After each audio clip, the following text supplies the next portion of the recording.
tell the rise and fall of Solomon. We're learning from Solomon's life. The book of Kings, as I said when we began this series, actually answers, among other things, the great question, how did we get from the heights of up here, King David, and the extraordinary wealth and power of Solomon, to the depths of the Boney M. Christmas Carol by the rivers of Babylon, there where we wept when we remembered Zion? How did we go from there to there? What went wrong? This story, this book, these books together chronicle that journey. The first 11 chapters of the book of 1 Kings tell us the story of Solomon's life. Now, interestingly, of those 11 chapters, 4 of them deal with the building of the temple. And why that is because the author wants us to know that the most important thing that Solomon did with his life, the biggest legacy from his life, was the building of the temple. And that's what we've come to today. Today we're looking at the story of the building of the temple. Did anybody read your homework this week? Or maybe, there we go. I see a couple of hands going up. It was a lot of reading. Just so you know, where did you discover the homework? Half of you didn't even know.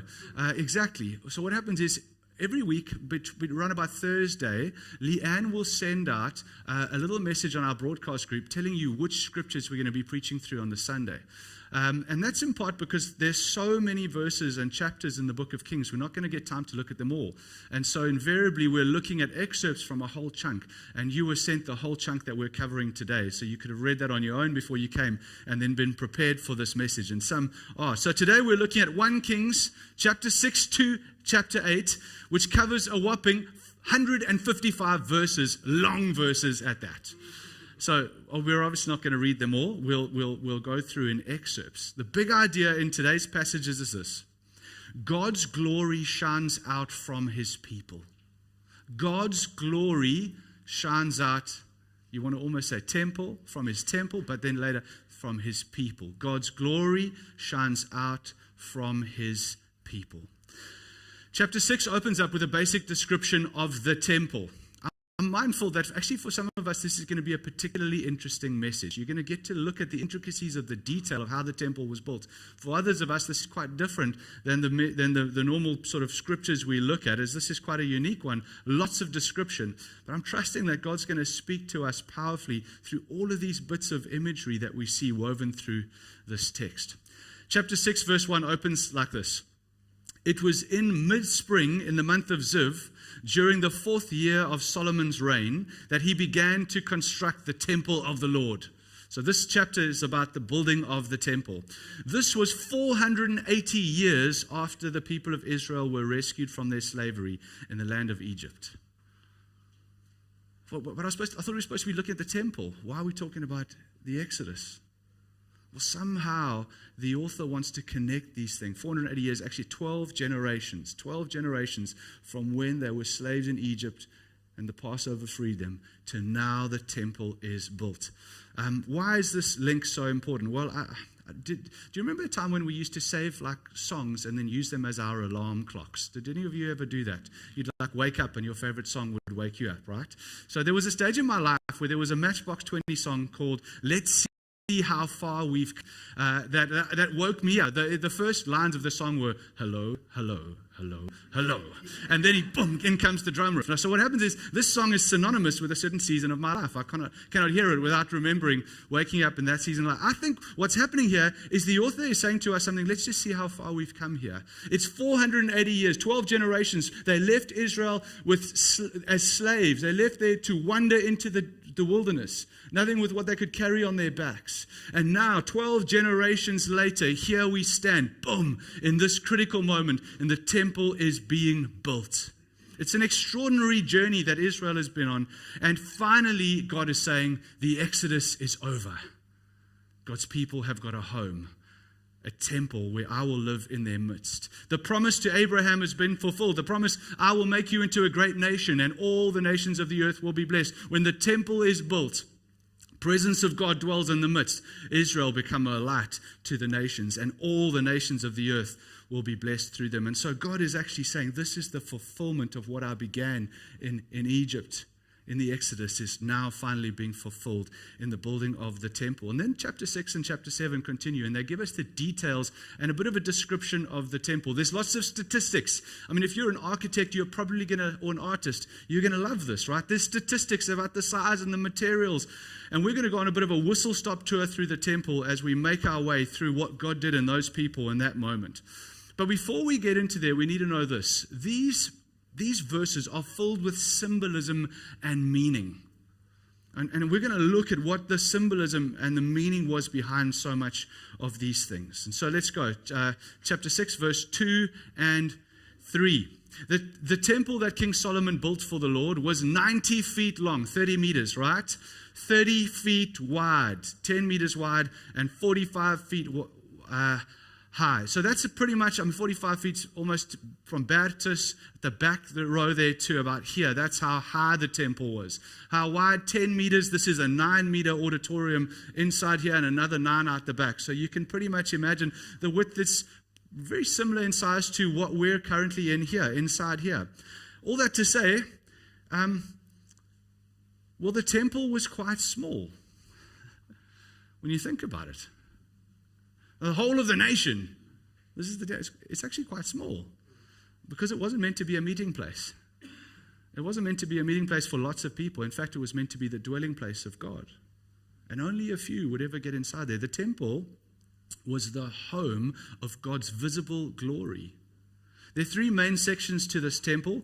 We read there, 45 feet high. The entry room at the front of the temple was 30 feet wide, running across the entire width of the temple. It projected outward 15 feet from the temple. 3 main sections. You heard about the entry room. There's a porch on the front of the temple. Maybe can we put that picture up there, please, Nolan? I'll see if I can navigate us through this, just so you can see it. Oh, is it? See, there might be some images in that slide pack there. Maybe it's buried somewhere in there. Anyway, what it is, there's 3 parts to the temple. The first one is the porch. It's the veranda. It's the front section. It's kind of the interface between the courts where the people would gather, and then behind that would go into the major section. So you've got the porch. The major section is called the holy place. It's the largest chamber in the temple. And then behind the holy place is the third, smaller section called the Holy of Holies. Okay, so you've got the porch, the biggest section, the holy place. The holy place was where the priests could enter. Only the priests could enter into the holy place, no one else. But then behind the holy place, you went through the thick curtain, the veil, into the Holy of Holies, where only the high priest was allowed to enter. What I'm getting at here is not only is the temple small, it's very exclusive. It wasn't like there was a little lottery and everyone could go on their birthday or something and we could all go to the temple. It wasn't. It was very exclusive. Here was the porch to keep people out and to let people see. And then was the holy place. Only the priest could ever go inside here. And then only the high priest ever was allowed to go into the Holy of Holies. It was the place where the visible glory of God, the presence of God, would dwell in their midst. It was very exclusive. And in a sense, I want to say right from the outset when the temple was built, it was prophetic. It was showing that this temple is too small for God to live in. This temple is too small for all the people of God to know the presence of God. Something interesting about the temple's construction in verse 7. The stones that were used to construct this temple, the stones, let's read it, verse 7 together. The stones used in the construction of the temple were finished in the quarry. So they didn't finish the stones on site. So there was no sound of hammer or axe or any other iron tool at the building site, right? If you are familiar with building sites, maybe there's some of you who run building or construction businesses here. What's interesting about this building site is there'll be no power tools, so to speak. There's no iron tools here. This is all wood. It's all wooden tools. Why do you think that is? Well, it's got to do with sound, actually. There's no stonework on the site. It was a silent building project.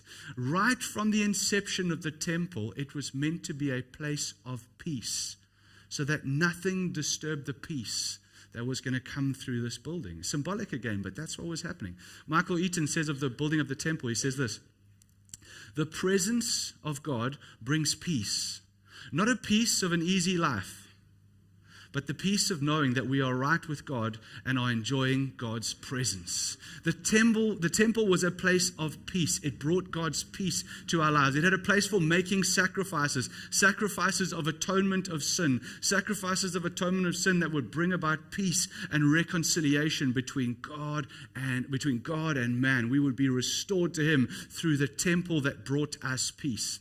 Now, something very interesting about its construction, from verse 15 to 18, we see this. The entire inside, from floor to ceiling, was paneled with wood. Okay, so it's a stone building, stone structure, 3 parts. You can see this. Small porch, big holy place, small holy of holies, all out of stone. But the entire inside of the building is clad with wood. He paneled the walls and the ceilings with cedar. He used planks of cypress for the floors. The main room of the temple, outside the most holy place, was 60 feet long. Cedar paneling completely covered the stone walls throughout the temple, and the paneling was decorated with carvings of gourds, vegetables, and open flowers. Okay, so just try and imagine this with me in your minds. Yes, you got a stone building from the outside. It pretty much, this part of the world is on top of a mountain in the Karoo. It's dusty, it's lots of rocks everywhere, right? Not a lot of vegetation around here. There's no long irrigation and greenery. It's dry and dusty. And then on the top of this mountain is a stone building. And then you're a priest and you walk through into the holy place.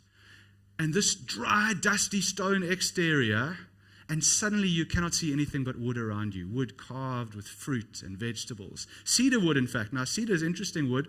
It's got great insulating properties for temperature and for sound. So it's hot, it's dusty, it's all that outside. Suddenly it's calm and cool.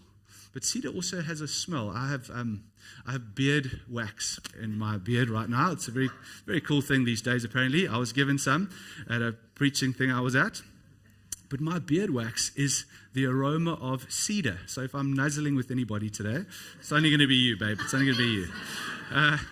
It's the smell of cedar. Why cedar? Because cedar, and I'm telling you this because cedar's got a strong smell. It's not just any wood. It's a strong smelling wood. So now you're dusty, it's dry, it's arid, it's rocky, it's stone building, and you walk into this place. All you see is wood, and wood carved in vegetables and carved in flowers, and you're overwhelmed with the smell of a forest. What's going on here? The priest is almost taken out of this world into a garden. What is it reminding you of? It's being the Garden of Eden. What's happening is right back then, God's people in God's presence in the Garden of Eden. Then God's people sinned and they're out of the garden. And now God is restoring a place of Eden. Eden was a place where the dwelling of God was with His people. They were together. They were in one place. And now God is restoring that. When sin entered the hearts of mankind, we were excommunicated out of the garden. We were put out, and there were two. I don't know if there were two, but there were cherubims. There were angels that were put there to guard, cherubims with flaming swords, to guard the way back into the garden. Angels put there to keep people out. So too, you will see again cherubims put at the heart of the temple to welcome us back in, if you will. But I want us to see that the building of the temple is a restoration of Eden. Eden, a temple is not just the place where the presence of God is, but it's the place where the presence of God is with the people of God. God, I will be your God. You will be my people. I will dwell in your midst. It's a togetherness. It was together in Eden, then it was broken through sin. And ever since then, what God has been doing throughout history, the Exodus, everything leading up to the point where God would restore Eden. And what we've seen, it's in a very confined way. It's too small. It's exclusive. But it's been all about a restoring of Eden, the place where the people of God are back in the presence of God, where they dwell together in unity. That's what God's been doing here. Now, right in the middle of this construction of the temple, with all the descriptions that are going on, there's this interesting little sidebar, an interjection from God, if you will. Verse 11 and verse 12. Then the Lord gave this message. It's 30 feet long and 20 cubits and carved with wood and da-da-da. Then the Lord. It just cuts in here. The Lord gave this message to Solomon concerning this temple that you are building. If you keep all my decrees and regulations and obey all my commands, if you I will fulfill through you the promise I made to your father, and I will live among the Israelites and will never abandon my people, Israel. It's an extraordinary promise. God kind of inserts this in the middle of the building project. Hey, let me just tell you how this thing's going to work. This is what you have to remember, Solomon. It's an amazing promise. I will live among the Israelites and I will never abandon my people. Amazing. But it's a conditional promise. If you keep my decrees and regulations and obey all my commands. But what's interesting about this condition here, if you, the you is not plural. This is not a word to the nation of Israel. This is a word to the king. It's an interesting thing about a king in that time in history in God's people was the king was the representative of the people. It was so with the faith of the king, so goes the fate of the people. The fate of the people is now tethered to the faith of the king. And so if Solomon is faithful, God will not abandon his people. He will remain in their midst. But if Solomon is not, well, then we start to drift to the rivers of Babylon, there where we wept. So, with the heart of the king goes the fate of the people. Verse 23. Remember the cherubim guarding the garden, keeping us from finding our way back. Verse 23. In the Holy of Holies, he made 2 cherubim of wild olive wood, each 15 feet tall, 5 meters tall. He placed them in the inner sanctuary. The wingspan of each of the cherubim was 15 feet, each wing being 7.5 feet long. The 2 cherubim were identical in shape and size. Just try to imagine this. Each was 15 feet tall. He placed them side by side in the inner sanctuary of the temple. Their outspread wings reached from wall to wall, while their inner wings touched at the center of the room. He overlaid the 2 cherubim with gold. I mean, it's a small room, but the small room is dominated by the impressive sight of these massive angels there, clad in gold, overarching in the whole space. The same 2 cherubim, if you will, that kept us out of the garden through our sin. Now God, the holiness of God, as you are welcomed in slowly through the priest to be restored to relationship with God again. These cherubim have their wings outstretched as if to say, we're here to worship. We're here to worship the King. We're ready to do his bidding. In a sense, this book is about a return to Eden for the people of God. It's a beautiful thing. And then chapter 7 takes an interesting break. Chapter 7 breaks from the building of the temple and starts to tell us about the building of Solomon's own palace. We're not going to get into the details there outside of we'll say the fact that it took almost twice as long to build Solomon's palace and it was substantially bigger than the temple. Commentators are mixed about what they think about that. Is he thinking he is more grandiose, etc., etc.? Or was it that the major event of his life was the building of the temple? That was the rush, that was the hurry, and actually I can take my time with my house because it's not as important. I don't know. There certainly were seeds in Solomon's heart already at this point that things were going awry. Then we pick up later on in chapter 7 with this another interesting description, a description of the sea, the great sea. Verse 23, then Huram cast a great round basin, 15 feet across from rim to rim. It was called the sea with a capital S. It was 7.5 feet deep and it was about 45 feet in circumference. It was encircled just below its rim by 2 rows of decorative vegetables. There were about 6 gourds per foot all the way around, and they were cast as part of the basin. So you can imagine this extraordinary basin. It's made out of metal and they're woven into this here. There's this elaborate design of all these vegetables around this basin, this great big mighty basin. And verse 25, the sea, as it's called, was placed on a base of 12 bronze oxen, all facing outward. 3 faced the north, 3 faced the west, 3 faced the south, and 3 faced the east. The sea was rested upon them. The walls of the sea were about 3 inches thick, and its rim flared out like a cup and resembled a water lily blossom. It could hold about 50,000 liters of water. Okay, again, remember symbolism, remember imagery. It's a very different world to the one you and I live in, but it speaks to us still today. This sea is this gigantic bowl of water. It's so big, it's called the sea. There's lots of different interpretations about what it means. I'm going to share with us three. It means cleansing, it means control, and it means calling. The first one, cleansing. Before anyone could enter the temple, you had to be cleansed. You had to be washed. You needed to be clean. And so God provided a means for being cleansed before you could come in. You couldn't clean yourself. No. God made provision for his priests to be clean and cleansed before they entered into his presence and had fellowship with them. God provided a means for the cleansing that would lead to fellowship. That's the sea. The second one is control. We live in the South Peninsula. It's not lost on me that the sea means something very different to us as what it did to them. The sea means to us leisure, hey? A sunset walk on the beach. Last week, was it Thursday? We had that most glorious day. We gobbled down supper and I suddenly said, enough. Let's jump in the car. We're driving to Chapman's Peak and we're going to sit on the top and watch the sunset over the sea, right? The sea for us is leisure, it's fun, it's rest, it's adventure, but not back then. Back then, the sea was danger. Back then, the sea was unpredictable, uncontrollable, uncertain. It was a place of death. Everybody knew someone who had drowned in the sea. It was a scary, unpredictable force of nature. And in a sense, at the heart of the temple, in the building of the basin, prophetically, it's saying, even this great, big, scary force of nature is contained within God's power. The sovereign Lord is in control of the whole world that he made. And then the last one is calling.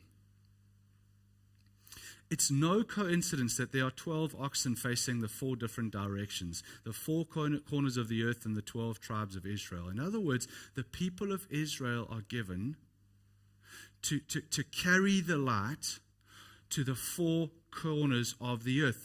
The sea also, commentators have said, they represent the Gentiles, those outside of God's people. So now you've got this picture of, you've got these 12 oxen, the 12 tribes, who are propping up the Gentiles, holding them up to God. It's a picture of the calling of Israel to be a light to the nations. They were never meant to be blessed so that they could enjoy all the blessings to themselves.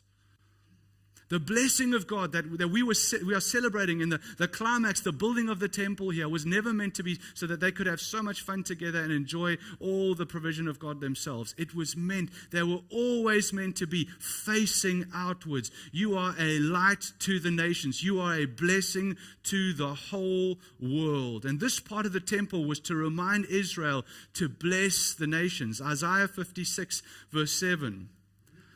Even those I will bring to my holy mountain, the temple. I will make them joyful in my house, the temple of prayer. Their burnt offerings and their sacrifices will be acceptable on my altar. For my house, the temple, will be called a house of prayer for all the peoples, for all the nations. God's people were always meant to be outward facing. And this is built into the very structure of the temple, because in the midst of blessing, it's so easy that our lives get curved in and we draw a circle around ourselves and we keep it to ourselves. Israel were never allowed to do that. And then, chapter 8, finally, we see the temple is complete. It is finished. Finally, 12 generations after the Exodus. I mean, just if you're familiar with the Bible, this can't be lost on us. They were slaves. They were oppressed. They were squashed. And God rescued them. They didn't do anything. It wasn't like they fought a big war themselves and they grew so strong and then they fought them off and they overthrow their captors. There's nothing like that. No. They were rescued. They were saved. How were they saved? They were saved by the blood of the Lamb that protected them when the angel of the Lord passed over and delivered them. And now, 12 generations as they've wandered through the wilderness and made their way to the promised land, now God's dwelling is with his people. It's glorious. Chapter 8, verse 1. Then Solomon summoned Jerusalem and all the elders of Israel.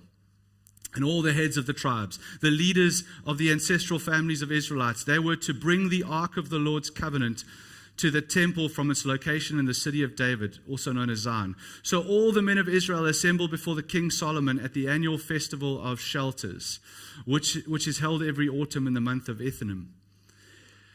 When all the elders of Israel arrived, the priests picked up the ark, and the priests and the Levites brought up the ark of the Lord along with the special tent and all the sacred items that had been in it. And there before the ark, King Solomon and the entire community of Israel sacrificed so many sheep and goats and cattle that no one could keep count. We read this in a very matter-of-fact way, but let's just think about it. Remember, we've heard there's so many men, it's like the sand on the seashore. You can imagine this little town. It's a small city. Jerusalem wasn't big in those days. Don't think city like you think. No. We're thinking, I think, a couple of thousand people. But all the surrounding people now have gathered from the whole region, as many as the sand and the seashore. And they gather around this mountain. Down the valleys, they're there. Up the side of the Kidron Valley, they're up the side as they all look across at this temple. So many people. Imagine a gathering like that. I think it would whip the pants off any Springbok rugby test match or soccer match. So many people singing and anticipating what's about to happen. It's a lot of pressure as well, I suppose. But then the smell. I don't think we think about this often enough. So many sheep and goats and oxen that you couldn't even count them. Now, you know that thing that, there should be a bylaw in the municipality against this, but you know when you arrive home late after work and you're starving and your neighbor has very selfishly lit a fire and is tanning some chops or roasting some vors. You know that smell when you get there, and you know it's spaghetti bolognese or it's butternut soup, right? Whatever. That's. But that guy has the audacity. You know that smell? God delights in this smell. As South Africans who braai, we should appreciate this, I think, more than any other culture, right? The smell of roasting meat. So many sheep and goats and oxen that you couldn't even count them. The whole city is overcome with the smell of braai. Because God delights in this beautiful smell that makes its way up to him. And then verse 6. And the priests carried the ark of the Lord's covenant into the inner sanctuary of the temple, the most holy place. And they placed it beneath the wings of the cherubim. And the cherubim spread their wings over the ark, forming a canopy over the ark and its carrying poles. And when the priests came out of the holy place, a thick cloud filled the temple of the Lord. The priests could not continue their service because of the cloud, for the glorious presence of the Lord filled the temple of the Lord. Remember the Exodus. How were the people of God led? By night was a pillar of fire. By day was a pillar of smoke. There was this cloud of smoke that was the presence of God that they followed through the wilderness as he showed them where to go. Now that same presence of God that was with them is now living in residency in the temple, in the Holy of Holies. They bring in the ark, not Noah's ark, no, the ark of the covenant. What did the ark of the covenant contain in there? The 10 Commandments. It was the holiness of God, if you will, in the heart of the temple where the presence of God dwelt in the midst of his people. And God showed up in such a profound way that the priests were literally driven out of the temple. They had to leave. They couldn't be there because the presence of God had finally come home to the temple. It's worth stopping and reflecting on Solomon here. I'm sure Solomon felt a measure of relief as well. Imagine you had built that temple for 7 years and they carry it in and the drums are playing and the people are cheering and they put it down. And then nothing happens. A big dud. That is not what happens. Solomon's faith is what I'm commending here. He built. His whole life was lived. And there were cracks in his heart. We're going to see them next week. We'll see them the following week. There were big cracks that ultimately led to his demise and played a role in the demise of the whole of Israel. Broken as he was, because he was, God used him and his faith to do this extraordinary thing. So much so, the presence of God is there that the priests have to bail. They cannot remain in the facility. It's just too strong. And what God's in a sense doing is he's consecrating this place. He's saying it's not just an ordinary building. No. This is a sacred place. This is a holy place. This is a temple. This is my home on earth. Temple really, it's not building. It's not a special building as much as it represents the traffic, the interaction between God and his people. And it's finally finished. So what does it mean for our lives today? Well, I think there's a reason the Exodus is mentioned here, as I've said before. The Passover is how God began this and delivered his people. They were delivered through the protection that they received by the blood of another, an innocent, that was put over their doorposts in order to protect them. But the end game for God's people in the Exodus was not just their deliverance. The end game was always a restoration of Eden. It wasn't just freedom from bondage, but it was a restoration and right relationship with God. It was the presence of God in the midst of his people. Now, I wonder if you hear it and you think salvation is just, well, then I can get to heaven one day when I die. Many people today, even Christians, you think salvation is just, well, just get me free from that and then I can go to heaven one day. But actually, that's not the end game for God's people here. It's not just freedom from the darkness and the difficulty that they faced in Egypt. No. The end game was a restoration of Eden, an Edenic lifestyle where the presence of God in the midst of his people, God's people restored into relationship with him and together living in the goodness of God and his presence in the midst of them, they became a light to the nations. God's invitation to you and me is not just, well, pray this prayer and then you can get your ticket and you've got insurance one day when you die. But God invites us into recreating Eden on earth.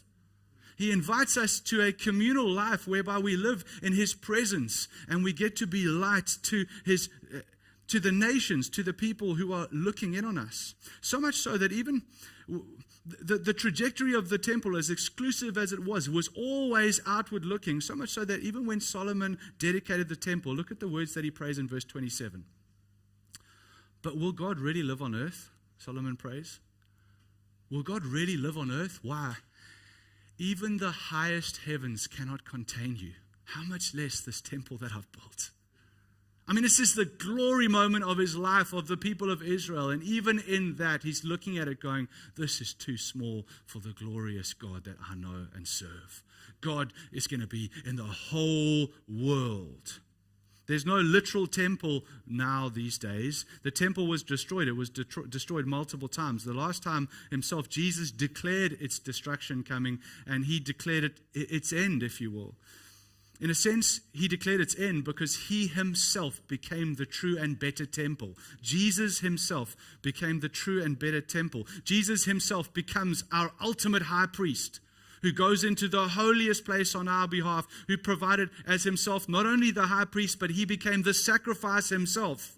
Perfect, blameless, spotless, unlike any sacrifice that could ever be. He stepped into that place in order that you and I, who would never otherwise be allowed to go into the holy place, the Holy of Holies, are now welcomed in because of the perfect priest and the perfect sacrifice on our behalf. We have restoration in relationship to God.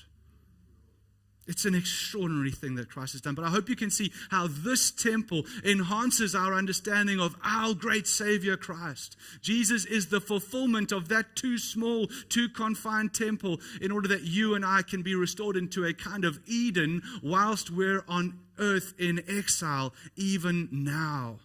As the church, Jesus cleanses us and he makes us fit for God's presence in a way that the great sea never could. He washes us. He cleanses our consciences.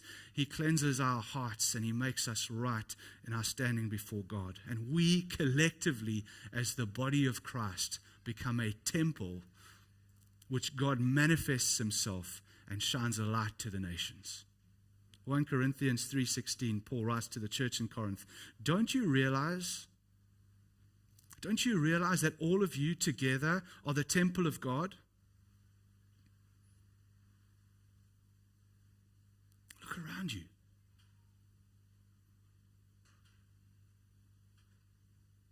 The sea, the oxen, the gourds, the vegetables, the cedar, the stones. You and I Don't you realize that all of you together are the temple of God and that the Spirit of God lives in you? God will destroy anyone who destroys this temple, for God's temple is holy and you are that temple. I mean, as much as we've made much, and I know strange gourds and wood and cedar, and very different than our world, but we've made much of this great building of God. God says, as amazing as that was, it doesn't hold a candle to you guys. You are the temple. You are holy. You are God's new temple. Jesus built a temple through his life and his death and his resurrection and ascension. And then he filled us with his Spirit at Pentecost. Jesus built a new temple that will never be destroyed. And you and I are part of it. As much as each brick in this wall forms part of the fabric of this wall, you and I make a temple, each of our lives, different. As I said, I wish some of these bricks were more blemished and broken, because that's probably a more fitting description of many of our lives. But they're in here nonetheless. Why? Because they're perfect? No, because Jesus was perfect on our behalf. And together we become a temple in which God manifests himself in his presence, that we can know him. And then as he meets with us and he nourishes us and he builds us up and he transforms us, he sends us out into the world, scattered at times together to be light to others, so that the world may know those four corners of the earth that the oxen represent, the gospel light going out to the South Peninsula and beyond. Why? Because Christ, from now until he returns, wants an Eden in the South Peninsula. That's what the church is. It's a restoration of Eden. That our part of the world, this South Peninsula, will always have a holy mountain, a bride and a body, a sanctuary where the triune God dwells by his Spirit, where light can shine out from and renew God's world. Our big idea today: God's glory shines out from his people.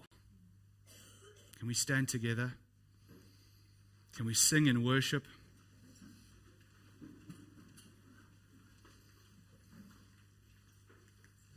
Jesus, as we stand before you, we declare now that as wonderful and as glorious as that temple was, you are the true and better temple. You were the perfect, sinless sacrifice. You were the ultimate high priest. You became a mediator, and you stepped into the Holy of Holies. And when you were sacrificed, that veil that separated us out was torn in two, in order that your presence would burst forth the confines of the temple to fill the whole earth, not bypassing each of our individual lives. Jesus, it's worth acknowledging before you right now that it is not our goodness, it is not our ability to clean up our own lives, but it is your sacrifice. It is your cleansing, it is your atonement that washes over our sinfulness and our brokenness, that we can be cleansed.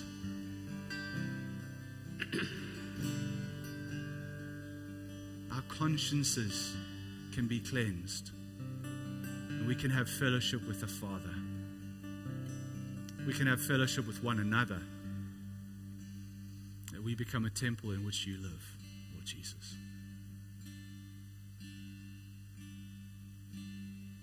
Let's sing and let's worship together.